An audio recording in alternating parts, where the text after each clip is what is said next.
Alam ng Diyos, mawala na lahat ng mga taong mahal ko, pero never ko niloko si Rico. During the time na kinukrucify ako ng tao at sinasabi nila kasalanan ko, ang hindi alam ng tao, ako rin, sinisisi ko rin yung sarili ko.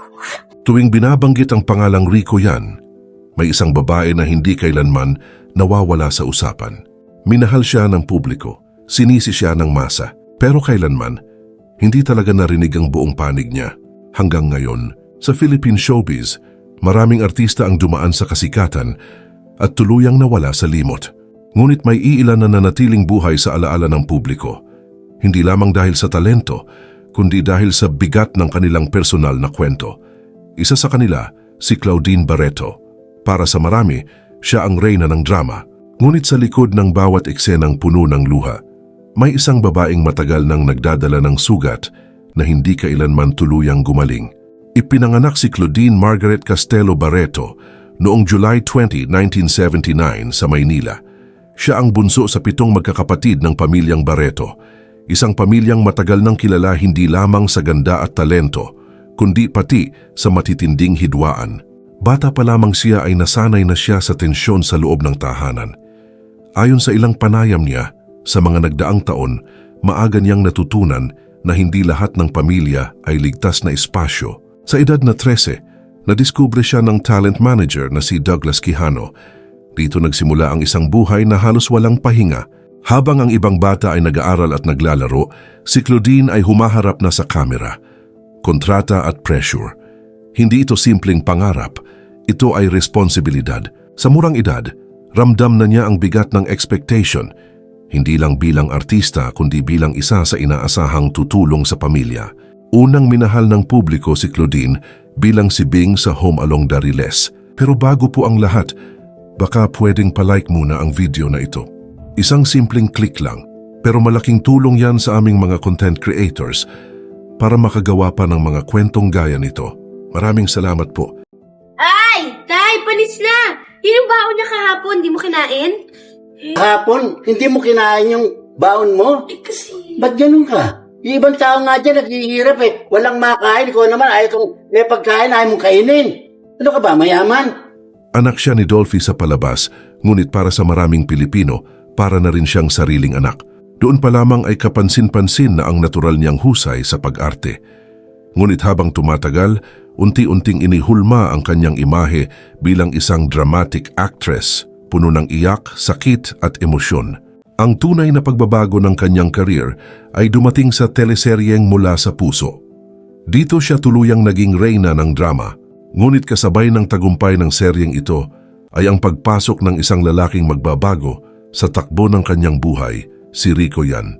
Si Rico Yan ay kabaligtaran ni Claudine sa maraming aspeto. Tahimik, edukado galing sa isang maayos at pribadong pamilya at may imahe ng ideal guy. Nang una silang magkatrabaho, ayon kay Claudine, hindi agad pag-ibig ang namagitan sa kanila. Nagsimula ito bilang pagkakaibigan, mahahabang kwentuhan sa set, biruan sa pagitan ng take at unti-unting paglalapit ng loob. Nang magsama sila sa Mula sa Puso, doon tuluyang sumabog ang kanilang chemistry. Hindi na lamang karakter ang minahal ng publiko, kundi ang dalawang taong nasa likod nito. Noong 1998, naging opisyal ang kanilang relasyon at mula noon, hindi na sila tinuring na simpleng magkasintahan. Sila ay naging pag-aari ng publiko. Sa mata ng fans, sila ang perpektong couple. Malinis ang imahe, inosente ang pagmamahalan at tila walang bahid ng problema. Ngunit ayon kay Claudine sa kanyang mga panayam makalipas, ang mahigit 2 dekada, hindi naging ganito kasimple ang lahat. Habang tumataas ang kasikatan, mas lalo ring bumibigat ang pressure. Love team sila pero tao rin sila. Ayon kay Claudine, dumating sa puntong naging toxic ang ilang bahagi ng kanilang relasyon. May selos, may tampuhan at may mga away na hindi agad naayos.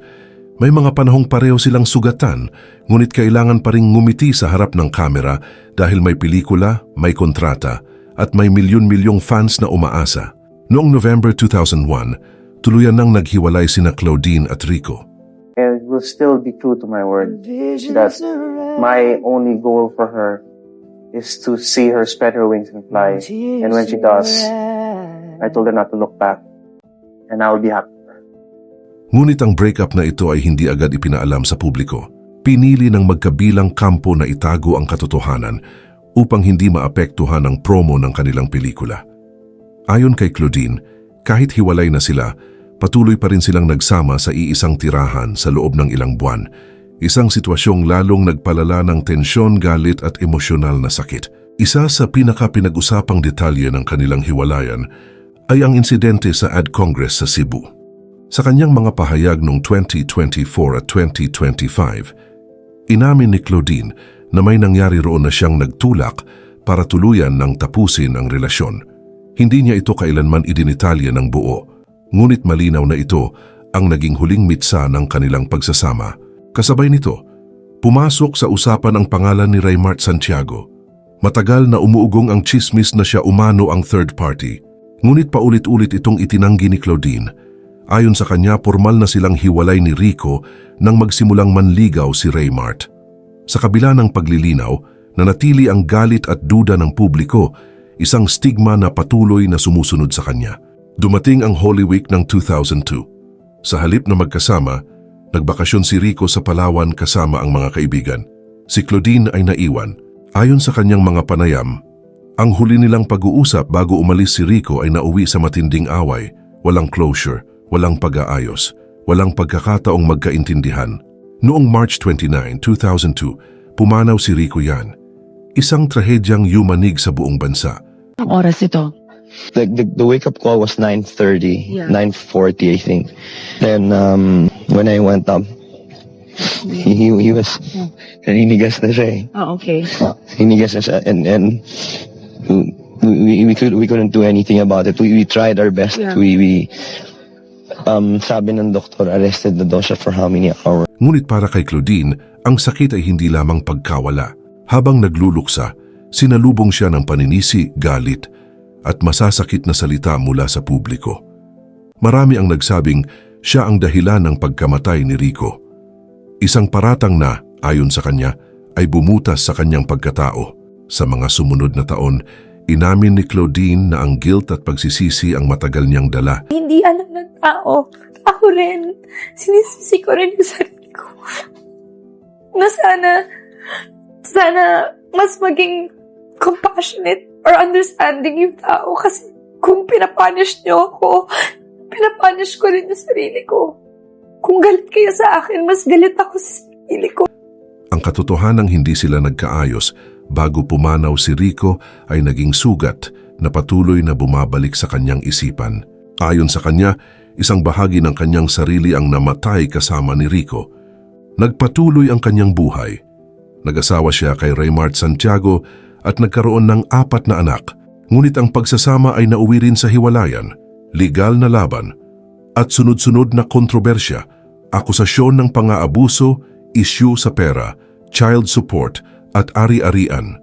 Ang mga aligasyong ito ay mariing itinanggi ng kabilang panig at nauwi sa mga babala ng gag order mula sa korte. Noong 2024, inamin ni Claudine na dumaan siya sa rehabilitasyon dahil sa PTSD. Noong 2025, naospital siya dahil sa depresyon. Go see a psychiatrist ever since I really believe in therapy. Depression is sickness. It's like cancer. Hindi siya trip-trip Oo, lang. it's like cancer, it's like diabetes. You really have to treat it.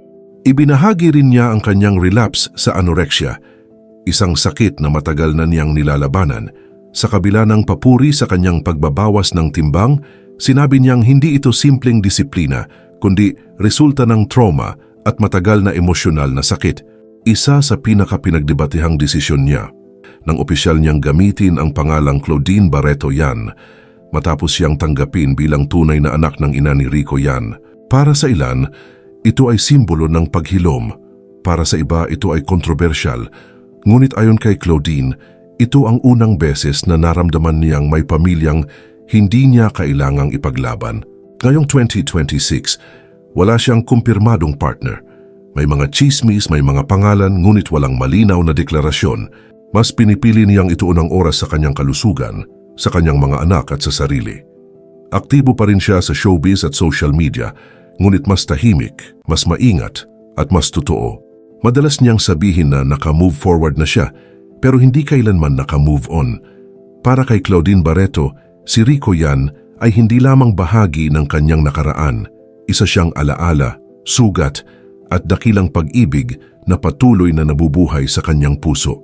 At marahil ito ang pinakamahirap na katotohanan sa lahat. May mga kwento ng pag-ibig na hindi kailanman nagkaroon ng pagkakataong matapos ng maayos. Ngunit mananatiling totoo gaano man kasakit